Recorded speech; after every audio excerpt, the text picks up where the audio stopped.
Ardra is Mandora in the Barusian cluster, Torak to the Drellians, and the Klingons call her Feklar. Hello, everybody, and welcome to the Seventh Rule with Sirach Lofton. Hello, hello. My name is Ryan T. Husk, and today, you guessed it, we are doing Star Trek The Next Generation, Season 4, Episode 13, Devil's Due. Story by Philip Lezebnik and William Douglas Lansford. Teleplay by Philip Lezebnik. Directed by Tom Benko. This was this Groundhog Day, I think? February 2nd, 1991. Where were you? How you doing today, Sirach? Doing well. Doing well. And I do not know where I was on February 2nd. Yeah, but we're starting to talk, like when we start saying things like 91, we're starting to actually talk about times that we know well. Right. You remember the songs that were out at that time. You remember where you were in school, your friends, what you did. I mean, yeah. 91, I mean, as evidenced by this hair here and Ardra's hair. Everybody, please make sure you like this video, subscribe to the channel, hit the bell icon for notifications. If you're listening in on a podcast, just give us a 5-star rating and a nice review. We'd really appreciate that. We'd also appreciate it if you go to patreon.com/the7th rule and become a patron. You'll be glad you did, and so will we. All right, so Sirach Lofton, this is the time of day where we say, you've never seen this episode or any of The Next Generation, so this is all very exciting for us. What did you think of this episode upon your first viewing? Well, I can say that overall, I thought it was a very good episode. I started right from the open, with Data playing this character, Ebenezer Scrooge character. That gave me a delight. It was a nice, delightful open to watch him go through the motions of trying to feel emotions by acting them out. I thought that was just interesting. Just a classic and interesting idea in general. What a clever thought that somebody expanded upon in that particular scene. And it made me think of that, like, oh, it brought to mind for me the art imitates life, life imitating art quotation that we've heard in the past. It made me think of if Data does this art form pretending to have feelings, will he be able to essentially imitate it in a way in which feels authentic to him? So I love that conversation he has with Picard in the open. So right away I was kind of intrigued about, what is this? Is intellectual writing. Mm-hmm. Yeah, and also it gives us that slice of life that we really loved about Deep Space Nine. That's one of my favorite things about Deep Space Nine, was that with every episode, almost, we got the little 2-minute slice of life. Chief O'Brien and, Major Kira are talking about their favorite dish with Quark, and we find out a little bit more about them before the emergency happens. They get called away. I always think that's so great. And Next Generation hardly does it in the first half of its run.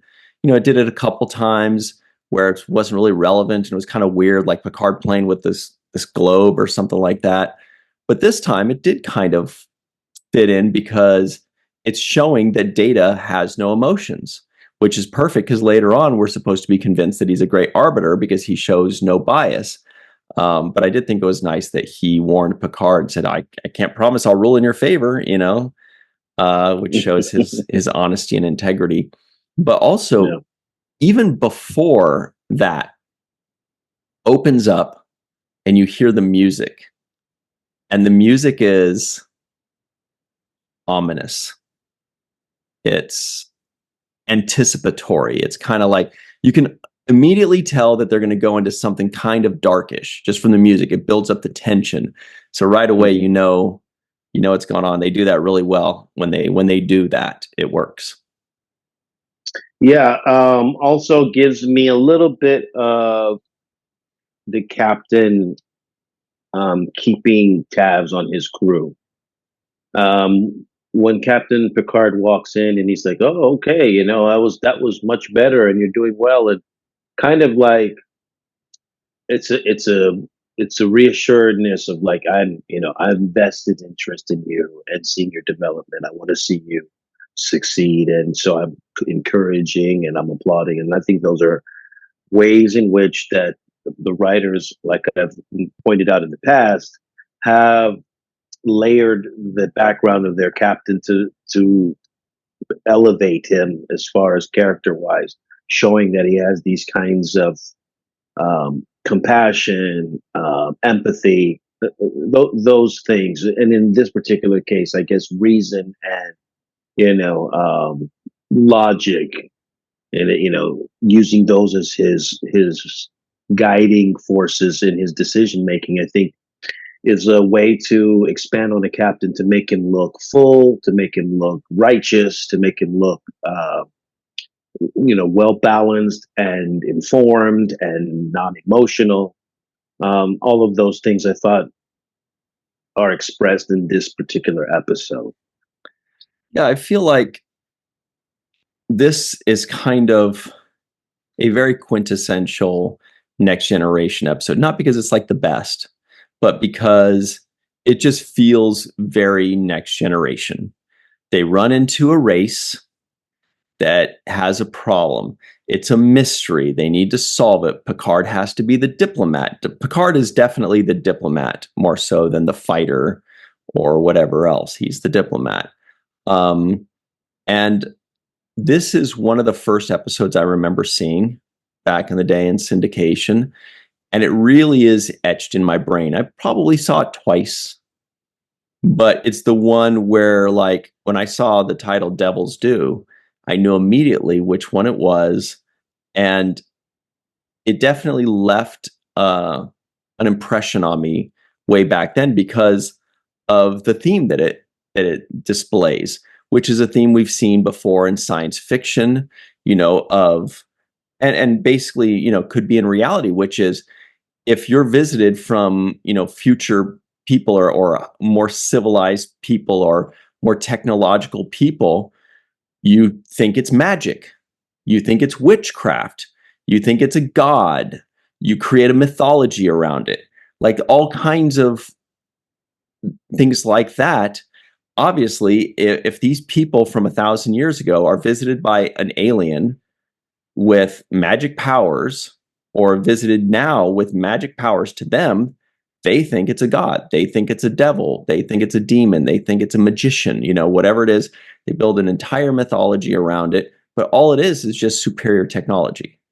And this is something we've seen in tons of different sci-fi shows, including other Star Trek episodes, but it's a common theme.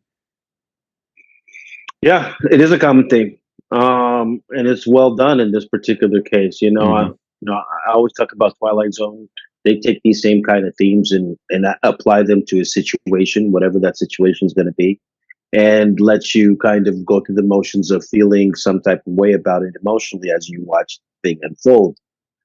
So this felt very Twilight Zoney to me in that way. I thought you might. Yeah. Yeah, right away I was like, "Oh, this is a good like Twilight Zone type episode." I thought of you too when I saw the courtroom scenes, and I was like, "Does he? I don't think he likes courtroom scenes that I much." thought of Melinda Snodgrass. I was like, this has a very strong feel of Melinda Snodgrass, but there was a lot of humor in it too. So it was like if Melinda Snodgrass partnered up with somebody that had a little bit of a lighter writing style, more so than Yeah, like really going into the depths of humanity. yeah. There was humor there. A lot of back and forth play with Data and Picard. I like the way that they were exchanging, their back and forths. There were some eye looks. I think Data says, "So please sit down." And I think like Yeah. he's son Picard there for a minute, like I'm the boss right now, and I need you to sit down. That was kind of funny to me. So yeah, this episode had a little bit of levity, had a little bit of seriousness. It had a blend to me. And I also want to say that the pace and the shots that were being taken by this director, who I hadn't seen before, Tom Benko. Yeah, me neither. Um, I haven't seen him before, and it felt like he made some choices that were different than ones that I had seen in the past. Just I can't explain which exact shots there were, but there were certain instances where I felt like he was taking a little bit more risk. He was playing with a little bit more color. It felt like in this episode, some of the lighting choices felt like the color was more colorful, um, and less kind of just yellow or white light spectrum, but some kind of color filters on it. So there were certain things like that that felt like there was um, different feel to it. Even the shuttle pod scene where Picard and Data are in that little shuttle pod, and the way it was filmed made it feel different than I had seen it before in the past. I was like, oh, what they got a new shuttle pod, or is it? It's just the same one. It just felt different the way the angular shots that he took, or whatever it was. No, that's So I don't know if you interesting. felt the same. Yeah, you brought up a lot of interesting points. The first of which is, him as a director. He only directed 2 episodes. I just looked him up. It turns out this is his second one. The first one was at the end of season 3, Transfigurations. So that was his first. This is his second, but he has been on Star Trek a bunch, working on it. He's an editor by trade, and he edited 40 episodes of Next Generation, 16 of Deep Space Nine, and 57 of Voyager. So that's kind of his interesting background there. Um, there were some things that I noticed that seemed very obvious. Sometimes a director does something where you're like, it's obvious because it's the correct move, but for some reason it's delivered in an obvious way. And for example, when we're looking up at Ardra to try to make her seem more ominous, and I don't know why. Usually it works, but this time for me, it felt a little too on the nose. It just felt like it was obvious that we're looking up at her. It was obvious why it was being done. And it Was this in the just, bedroom scene? Was this in no, the where she appears in the it bedroom? was at the end in the courtroom when she was, not quite when it hadn't turned around yet, but when she was showing her powers once more in the courtroom scene. And then suddenly we're looking up at her, and it's supposed to make us go like, oh, but at this point, we've seen her for 40 minutes. We know who she is. We know she's not 7 feet tall. It was right after this guy showed up the second time, Feklar. Uh, More on him in a moment. And like he's wearing a bra. And so there was just that felt, I don't know why that felt obvious and why it kind of stood out to me. But at that point, I'm like, we don't need that. We know who she is. But now, as far as the shuttle pod, it jumped out at me because I was like, that is the smallest, tiniest shuttle pod I've ever Yeah. What seen. was that? Like usually they have like sleeping quarters, or they at least have like another room in the back, or a little engineering, or they have, something. They had a full-on wall right behind them. It was like they were driving a smart car, like a smart pod, right? Those smart things where it's just like, That's it's what just I a felt. two-seater. And behind him was a freaking carpet. So it's like, oh, you Yeah. want to lie down? You got to move the shuttle pod vertically and just lie backwards. Yeah. That was the tiniest thing. I'm like, was that a budget thing? What happened there? It was I so couldn't cute. tell what that was either. I was like, why is there no background, no depth on this shot? It's Yeah. like just flat right behind them. And I'm thinking that must be the most uncomfortable. What was it, like a pickup truck? Yeah. Did it have like a flatbed in the back? Yeah, and I have to assume it's a budgetary or a time thing or something where they're just like, they had all these other sets and all this makeup and all this. They're just like, we need a shuttle pod. Just put some cardboard. What about the back? Just put a carpet. Get 2 PAs to hold a Yeah. carpet behind Yeah. them, and they're just like, Yeah, like the and there were PA no sneezed. electronic panels either. There was just Yeah, all like styrofoam or just like carpet. It was not. There wasn't a piece of electronic it was equipment. nothing. They were flying in a Tic Tac, is what it was. That was the golf cart of shuttle pod. Yeah, but it did look fun. Like I was like, damn, that'd be fun to ride in, like just this teeny tiny little thing. But like, if something happens, because in the past, like you see them in a shuttlecraft, and something happens, and they go, "Well, it's a long flight. Take a nap," and they move their seat back, or they go back Yeah, in the and they go in sleeping the back. quarters, There's a back section or they go to usually. like the Yes, transporter sector of the thing. Nope, this is like this is this is it. it. You sit down. If you want to lie down, you can lie down on the console. You can lie down in the computer. You can lean forward like how Yeah. you do on the train when you're Yeah, airplane. or at school when you would go lean forward on your Yeah, you can desk. do that. Yeah, but that was an interesting shuttle Yeah, pod. never seen that before, so that was unusual to me. Also, another shot that I don't know, I could not get over this too, and it was like it jumped out at me. I wondered if you had seen it too, but that was the scene where he was in his quarters and she appears, this Ardra character, and right behind him was these plants, and these plants were like so close to his head that I was thinking, what kind of bed is that you literally sleep at the base of these plants? Yeah. And I had never seen it before, so it just kind of jumped out at me. Weird set dressing, and the colors of it actually were emphasized as well. But so what were you going Yeah. to show us? Yeah. How do you know I was going to show? So I found the shuttle pod, but a better angle to Uh, see uh, what it's made up of. Look at that. And it is the shuttle pod Pike. So it's the two-seater with the carpet background.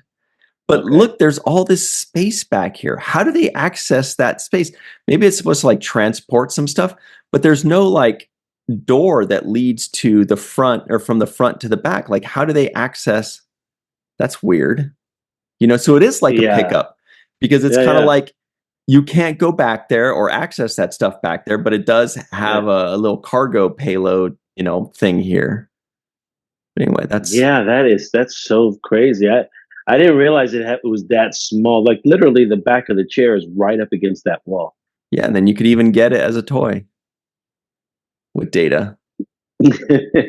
That toy is almost bigger than the ship well, the itself. toy opens up in the back. It looks like it has a latch right there. You see that? Yeah, but they It's can't almost like- access it from the front. They have to park, go outside, come around, and then grab and pull the that stuff. latch down. Yeah. Picard's like, oh no, Yeah. I forgot my travel pillow. Now we have to park somewhere. Get out, go around and get your travel pillow and your what's that stuff? Your Dramamine, Picard. Jeez. My travel pillow. There should be a little hatch on the inside where you can pull, kind of dig in there. You would expect it. Yeah. Okay, so let's point out this Feklar guy because I mentioned it a bit. Did you notice he has a bra? That's not Feklar. Yeah. You are not Feklar. That was the perfect. Yeah. You knew Worf was going to say that. He was all, Yeah. no. But what is this guy wearing? This is like he's into bondage or something. Hey, leave Klingons alone. That's what they want to fantasize about. That's their deal. He's ripped. He's yeah, ripped. that was a nasty looking alien right there. It looked scary. If you woke up and saw that, you would definitely be scared. Well, I'd be scared that drool was gonna fall on my carpet. It'd be terrible. Yeah. That was another, just like interesting take on this particular episode. You know what else jumped out at me too wasn't it an episode that we just saw? And oh, you know what? It was Kirk. It was Kirk in the Cat's Paw episode where that main villain in the Cat's Paw was trying to get Kirk to like her and started transfer. I could be this and I could be that, right? And kept kept switching into different characters, right? Mm-hmm. That's what I thought of when I saw this episode, and Ardra was doing the similar kind of routine, right? You're Picard. so right. Yeah, that was a good point. And what I was thinking of was the similarities between her and Q. Very, very similar. The playfulness, the wanting people to bow down to them or to want them, whether it's intellectual or romantic or whatever it is. They're like, they act like they can do anything, but for some reason they need you to recognize that they can do anything. And they try, like for her, she was dressing up differently. She was dressing up as different scary devil things. You know, she's trying to figure out what does it take to get these people to fear me or respect me or want me or give me that actual person to person power, more so than just like, you know, magic and whatever. And you know, with Q before, he was saying like, Riker, I can give you this. Wesley, I can make you an adult. You know, I can do this. So I kept thinking of those two and how similar they are, and the playfulness and, you know, kind of trying to mess with Picard a little bit. So it was, you know, a good point when they start off earlier, and I can't remember which officer it was, but somebody said, you know, what if this is Q? Or what if this is a member of, you know, what if this is a member of the Q continuum, or Q himself? Because it was, she was acting like him for all they know. That was actually one of my favorite scenes as well. You talk about slice of life moments. For me, the other moments that I like are when they problem solve as a team. Yeah. You know, when one person has the solution, and it's like, you know, that's I think one of the knocks on, for example, Wesley Crusher earlier on, when it was just one guy who has the solution, and he's like, I know what it is. Maybe if we recalibrate it, and you're like, it's like it's so complicated that you're like, really, like you came And up with that. Geordi and Data haven't even thought of it. They're like, wow, Right. thank you, 8-year-old. You're right. That's what I'm saying. So, but when it's a combined effort to problem solve, that's when it's more realistic to me. That's when it feels like you're in the situation room, or in that room in the, you know, in the Totally. White House that makes decisions, and you're like, oh, this is what it would feel like. The general's sitting here, the other person sitting here, the president's here. Everybody's talking about this is what we need to do, and they're saying, well, I don't think we should do this. We should probably do this, and another person's suggesting something different. And then you talk about consequences and results, and you weigh pros and cons of different scenarios. To me, that is what problem solving as a team, as a crew, is all about. And when I watch it in this particular episode, they finally gave me a slice of that, which is what I like really the most about Star Trek.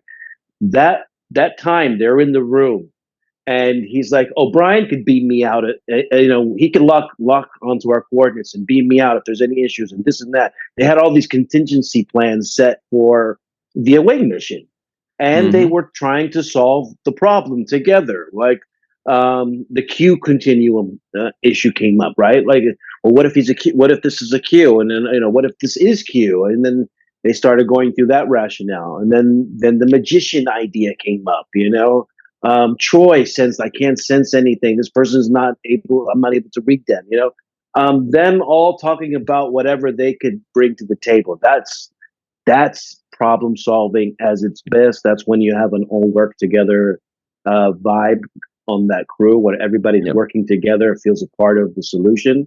That's the best Star Trek for me. So a couple things there. One is, I think most Next Generation fans will tell you that's one of the things they love the most about Next Generation, is that, you know, original series didn't really do that because it was always Kirk, Spock, Bones, basically, you know. But then Next Generation, we love to see those scenes in the conference room, right? Where they're talking, and Geordi saying, what about this? And Data saying, what about that? And Riker saying, well, you know, what about this? And then Worf says, I have an idea, and they all shoot him down. Always, Worf is always wrong. Right? We should just fire him, fire our missiles at him, you know? And Mr. Worf, shut the fuck up. And then those are always so great, though. But then, and that, you know, a lot of Star Trek fans will tell you that's what they love the most about Star Trek, and that feels very Star Trek to them. But you also brought up Counselor Troy, and she's the only one that, again, was kind of useless. What is her superpower? Sensing. Now, this time, they actually addressed it. She can't sense Ardra's true emotions because Ardra was very focused. So all you have to do is just really be focused, concentrate really hard, and then suddenly the empath was like, well, I can't break through this wall of concentration. So at some point, they're just going to be like, look, we don't know what to do with her. Can we make her just like a really good scientist or something, because we are not good with this reading minds thing. She can never read minds. And then the only time she can read minds is when she says something we already know. But everybody already knows it's time to hit our break. So let's jump to our break and then we can just bash that a little bit more. But I still think it's a great episode and I love it very much. We'll be right back on Seventh Rule.